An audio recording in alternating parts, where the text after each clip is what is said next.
নমস্কার, welcome to my channel JS coaching. আমি অনেক আজ আমি শুরু করছি আরআরবি গ্রুপ ডি এর ম্যাথমেটিক্স এর অনুপাত ও সমানুপাত চ্যাপ্টার নিয়ে। তো এই চ্যাপ্টারের সমস্ত কোশ্চেন গুলো নিয়ে আমি পরপর আলোচনা করব এবং তার কনসেপ্ট সমস্ত কিছু নিয়ে আলোচনা করব। আর শুরু থেকে শেষ পর্যন্ত অবশ্যই ভিডিওটাকে দেখবে এবং তোমার বন্ধুদের মধ্যে ভিডিওটাকে শেয়ার করে দেবে। চলো শুরু করছি আজকের ভিডিও। তো অনুপাত কাকে বলে? অনুপাত মিন্স দুটো সংখ্যা, তিনটে সংখ্যা বা চারটে সংখ্যা বা অন্য যে কোনো কিছুর রেশিও বা ভাগফল আকারে লেখা হলে সেটাকে বলা হয় অনুপাত। মানে ধরে নাও এ, বি, সি, ডি এরকম অনেকগুলো সংখ্যা আছে বা অন্য যে কোনো কিছু আছে। তো এইগুলোকে আমরা যদি ভাগ আকারে লিখি, যেমন এ is to B, that mean হচ্ছে এ বাই বি। অথবা যদি লেখা হয় সি বাই ডি, তার মানে হচ্ছে সি ইস টু ডি। তার মানে হচ্ছে কোনো সংখ্যাকে যদি আমরা ইস টু আকারে লিখি, মানে এর মধ্যে যদি এই চিহ্নটা নিয়ে আসা হয় তাহলে সেটাকে বলা হয় অনুপাত। এবার এই অনুপাত অনেকগুলো সংখ্যার মধ্যেও হতে পারে, যেমন A to B is to C is to D is to E is to F dot dot dot এরকম ভাবে চলতে থাকে বা এরকম ভাবে চলতেই পারে। ধরে নাও এ ইস টু বি যে কোনো দুটো সংখ্যা আছে, বললাম থ্রি ইস টু, ধরে নাও বি ইস টু সি দেওয়া আছে অন্য যে কোনো দুটো সংখ্যার অনুপাত। এখান থেকে যদি আমাদেরকে বের করতে বলে A is to B is to C, এটার মান কত হবে সেটা বের করতে হলে আমাদেরকে দেখতে হবে এখানে বি আছে আর এখানেও কমন টার্ম বি আছে, কিন্তু এখানে বি এর ভ্যালু কত আছে 5 আর এখানে বি এর ভ্যালু আছে 7।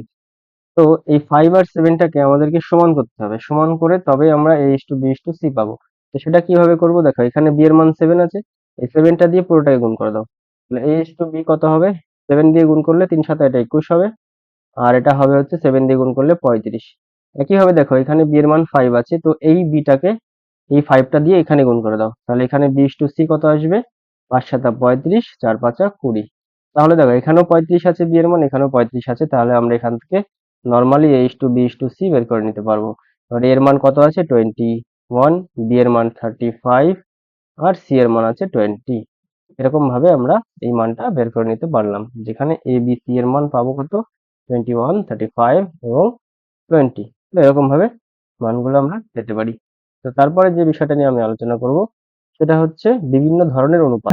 On by something, reciprocal means one by something. ধরে নাও a ইজ ইকুয়াল টু কোনো একটা সংখ্যা, ধরো 10 আছে, তাহলে রেসিপ্রোকাল মানে হচ্ছে অন বাই এ, তার মানে হচ্ছে অন বাই 10। তাহলে রেসিপ্রোকাল মানে হচ্ছে যে সংখ্যাটা থাকবে সেটাকে অন বাই করে দিলেই আমরা বলা হবে রেসিপ্রোকাল। তো ধরে নাও যেটা কোশ্চেনটা ওখানে দেওয়া আছে, 1/5 ইন্টু এ, আর হচ্ছে 1/7 ইন্টু বি, 1/3 ইন্টু সি এরকম দেওয়া আছে। তাহলে এখান থেকে যদি আমরা আমাদের a is to b is to c বের করতে বলে, তাহলে ট্রিক দিয়ে যদি আমরা করি তাহলে আমরা এখান থেকে ডাইরেক্টলি বলতে পারবো a is to b is to c is equal to নিচে যে সংখ্যাগুলো আছে সেগুলো বসিয়ে দাও, 5 7 আর 3। আর যদি আমরা ট্রিক দিয়ে না করতে চাই, নর্মালি করতে চাই, তাহলে এটাকে আমরা ধরে নিলাম k, এই সমস্ত কিছু ইজ ইকুয়াল টু k ধরে নিলাম। তাহলে এখান থেকে আমরা বলতে পারবো 5/k, a is equal to 5/k, b is equal to 5 7/k equal to পাবো আমরা 3/k। তাহলে এখান থেকে a is to b is to c কখন বের করতে পারবো 5/k, 7/k আর হচ্ছে 3/k। তাহলে k k সব কেটে গেল, তাহলে থাকলো কত 5 7 3। আচ্ছা, আশা করি বুঝতে পেরেছো এটা।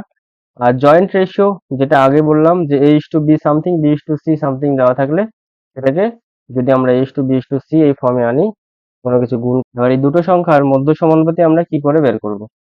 ধরে নাও এই দুটো সংখ্যার মধ্য সমানুপাতি হচ্ছে x, তাহলে এর মানে হচ্ছে এই x টা হচ্ছে তোমার থাকবে এইভাবে a, x, b, মানে মাঝে থাকবে ধরে নিতে পারো। তাহলে এখান থেকে আমরা বলতে পারবো যেটা, সেটা হচ্ছে যদি রেশিও আকারে নিই a বাই x মানে হচ্ছে a বাই x, তারপর হচ্ছে x by b, a by x is equal to x by b। যদি কোনাকুনি গুণ করে দাও তাহলে x square is equal to ab হবে, আর এখান থেকে আমরা বলতে পারবো x is equal to root of ab। তাহলে x এর মান কত হবে রুট অফ ab। মধ্য সমানুপাতি বের করার সূত্রই হচ্ছে এটা, a root of a into b।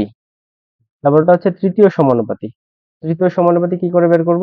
মানে ধরে নাও a b যে কোনো দুটো সংখ্যা, এই তৃতীয় সমানুপাতি যদি x হয়, মানে 3 নম্বর সমানুপাতি যদি x হয়, তাহলে আমরা এখান থেকে বলতে পারবো আগেরটার সূত্র ইউজ করে a by b is equal to b by x, তাই তো? তাহলে এটাকে আমরা বের করে নিতে পারবো কিভাবে, দেখো এই কোনাকুনি গুণ করো, কোনাকুনি গুণ করলে আমরা পাবো ax, কোনাকুনি গুণ করলে x into B square is equal to B square. এখান থেকে আমরা x এর মান পাবো কত, x ইজ ইকুয়াল টু পাবো হচ্ছে বি স্কোয়ার বাই এ। এটা হচ্ছে ডাইরেক্ট সূত্র ইউজ করে বের করার জিনিস।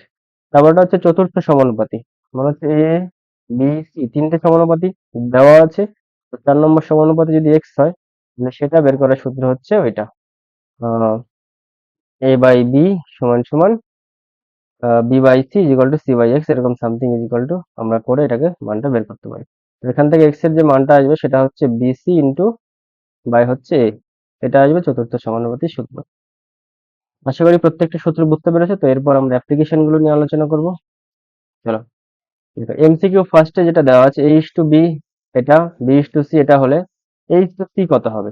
তাহলে এ ইস টু বি দেওয়া আছে আমাদের কত, 3:4, আর বি ইস টু সি দেওয়া আছে আমাদের 8:9।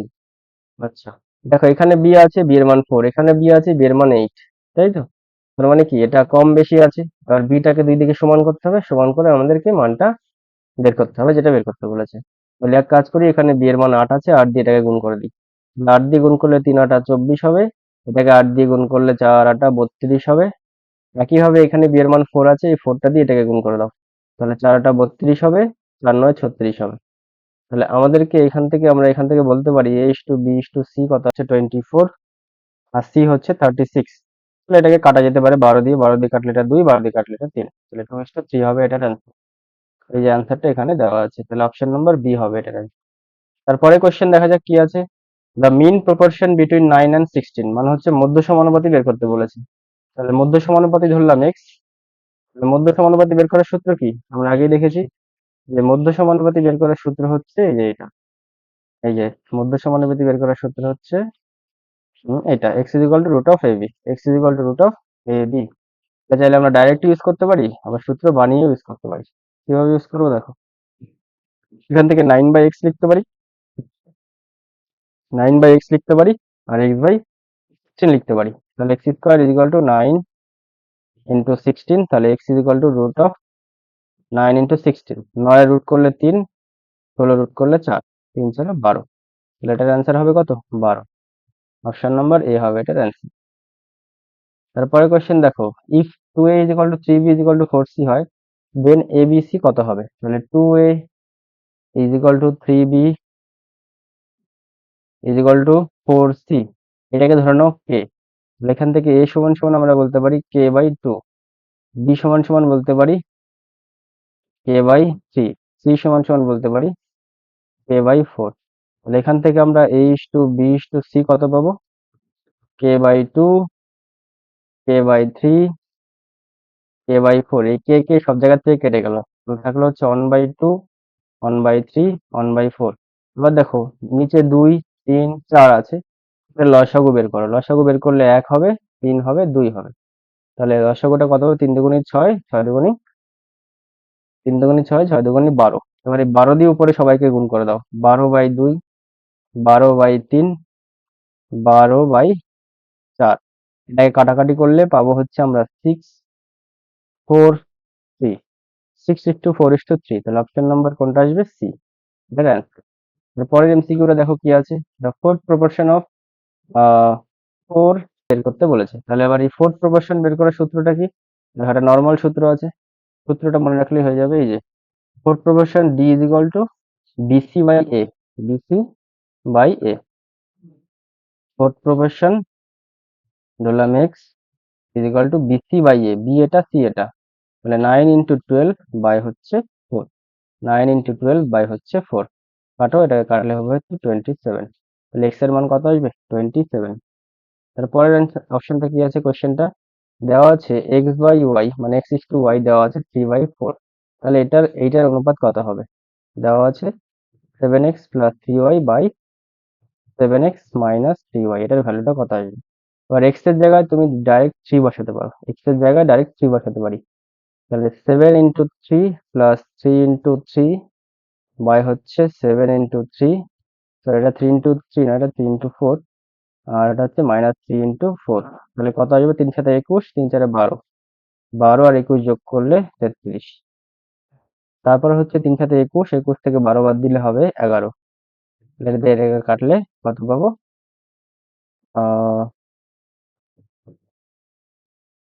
এটা দিয়ে এটাকে কাটলে 11 দিয়ে কাটলে হচ্ছে 3, 3:1 হবে এটার অ্যান্সার। অপশনে কোথাও দেখছি না এটা 3:1ই হবে, হয়তো অপশনে কোথাও ভুল আছে।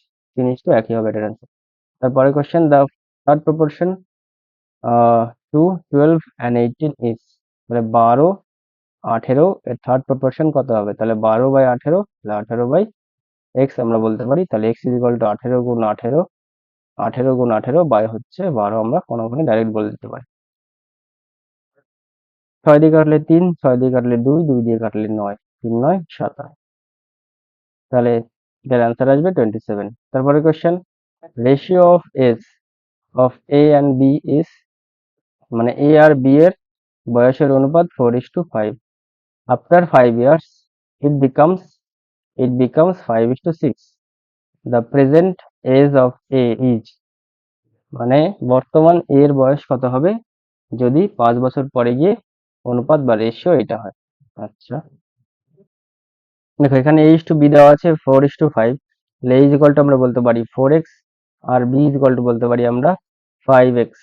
তাহলে 4x এর সাথে 5 যোগ করলে আর হচ্ছে 5x এর সাথে 5 যোগ করলে 4 যোগ করলে আমরা যেটা পাই সেটা হচ্ছে গিয়ে তোমার এটা 5 যোগ করতে হবে, সরি, যেটা পাই সেটা হচ্ছে এটা 5/6 পাই, 5/6 পাই। তাহলে এখান থেকে আমরা x এর মান যদি বের করি তো x এর মান পাবো যেটা সেটা হচ্ছে 5 পাবো। তাহলে x এর মান এখানে সলিউশন করবে, দেখবে 5 পাবে। এবার আমাদেরকে মান বের করতে বলেছে a এর বয়স কত, তাহলে a is equal to 4x, তাই তো, a is equal to 4x, তাহলে 4 into x এর জায়গায় 5 বসিয়ে দাও, তার মানে 20 বছর। তার মানে হচ্ছে এর বয়স কত বছর ছিল? 20 বছর। এর বয়স 20 বছর ছিল। তারপরে কোশ্চেন, ব্যাপারটা হচ্ছে ইন এ ব্যাগ, মানে একটা ব্যাগের মধ্যে, অন আরএস, এটা আরএস হবে, 50 পয়সা আর 10 পয়সার কয়েন আর in the ratio this, total value is R 11, find the 50 পয়সা কয়েন। মানে হচ্ছে কোন একটা ব্যাগের মধ্যে 1 টাকা 50 পয়সা 10 পয়সার কয়েন আছে, তাদের রেশিও হচ্ছে 4:5। আর যদি মোট 11 টাকা থাকে তাহলে আমরা 100 পয়সা বলতে পারি, 100 পয়সা বলতে পারি। আর একটা হচ্ছে 50 পয়সা আছে, আর একটা হচ্ছে 10 পয়সা আছে। আমরা এক কাজ করি, এটার অনুপাত আছে 4:5।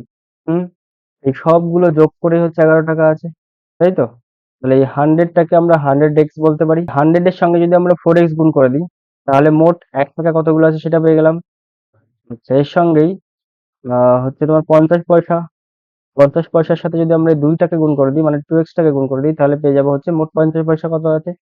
তারপরটা হচ্ছে 10 পয়সা, তার সাথে যদি 5x গুণ করে দিই তাহলে আমরা মোট কত পাবো? 11 টাকা পাবো। এবার 11 টাকা মানে হচ্ছে 1100 পয়সা, তার কারণ এগুলো আমরা পয়সা কনভার্ট করেছি। তাহলে ইজ ইকুয়াল টু 11, তো আমরা লিখলাম।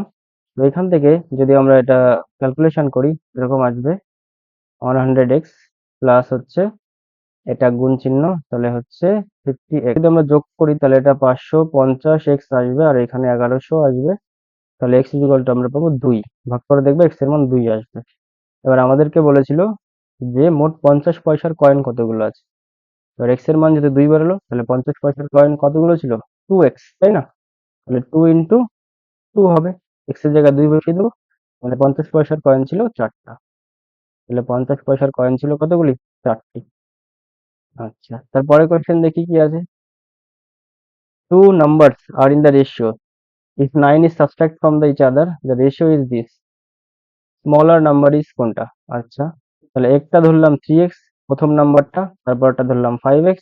যদি 3x থেকে 9 বাদ দেওয়া হয় আর বাই হচ্ছে 5x থেকে 9 বাদ দেওয়া হয় তাহলে সেই রেশিওটা হয় হচ্ছে 12/23। তাহলে আমাদের x এর মান বের করতে বলেছে। x এর মান বের করবো, এখান থেকে x এর মান বের করে আমরা এই স্মলার নাম্বারে বসিয়ে দেবো, মানে 3 এর সাথে ওইটাকে গুণ করে দেবো। তাহলে অবশ্যই x এর মান এখান থেকে সম্ভবত 11 পাবো। 11-র সাথে 3 গুণ করলে 33 আসবে এটার অ্যান্সার। তাহলে option number B. Duplicate ratio মানে কি? ডুপ্লিকেট রেশিও মানে হচ্ছে তার বর্গ করে দেওয়া। তাহলে বর্গ করলে কত পাবো আমরা? 3 এর বর্গ করলে পাবো হচ্ছে 9, 4 এর বর্গ করলে হচ্ছে 16। তাহলে ডুপ্লিকেট রেশিও অফ 3:4 ইজ 9। একটা কোশ্চেনের অ্যান্সার ভালো করে বুঝতে পেরেছে, তো এর পরবর্তী ভিডিওগুলোতে আমি অন্যান্য যে কোশ্চেন, যে ইম্পর্টেন্ট কোশ্চেন গুলো চাকরির পরীক্ষায় আসে সেগুলো নিয়ে আলোচনা করবো। শুরু থেকে শেষ পর্যন্ত ভিডিও দেখার জন্য সবাইকে অনেক